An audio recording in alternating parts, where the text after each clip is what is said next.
آج سے کچھ دن پہلے تک آپ سب یہ دیکھ رہے تھے، سن رہے تھے اور سوچ رہے تھے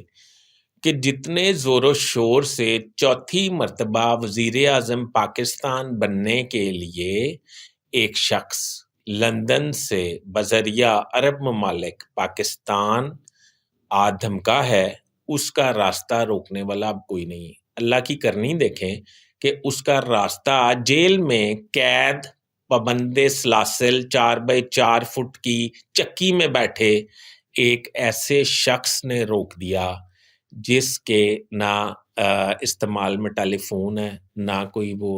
رکا باہر بھیج سکتا ہے، نہ کوئی وہ تقریر کر سکتا ہے، نہ وہ کسی کے خلاف بات کر سکتا ہے، نہ کسی کے حق میں بات کر سکتا ہے۔ ایسے شخص نے ایسے پاورفل اور بقول اس پارٹی کے کہ ساڈی گل ہو گئی ہے، یعنی کہ اسٹیبلشمنٹ کے بے انتہا مطلب کوششوں، پارٹی کے بے انتہا روب دبدبا، پیسہ، اختیارات، تعلقات کے استعمال کے باوجود چوتھی مرتبہ اشتہار چھاپ دیے، یعنی کہ خبر چھاپ دی کہ میں تو بنا ہوا ہوں، یہ تو بس 8 تاریخ کو ویسی فارمل سی ہے، ایک آپ سمجھے کہ ایک ایونٹ ہے، تو اشتہار بھی چھاپ دیے، تو اس کے بعد وہ نہیں بن سکا اور وہ بری طرح سے الیکشن ہار گیا۔ وہ علیحدہ بات ہے 9 فروری کو وہ جیت گیا، پر وہ وزیر اعظم نہیں چوتھی دفعہ بن سکا۔ اس کا مطلب یہ ہے، یہ ہمارے لیے، آپ کے لیے، سب کے لیے ایک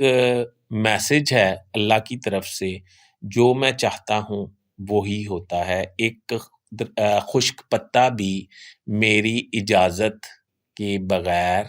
میری مرضی کے بغیر اپنی جگہ سے ہل نہیں سکتا۔ آپ یہ دیکھیں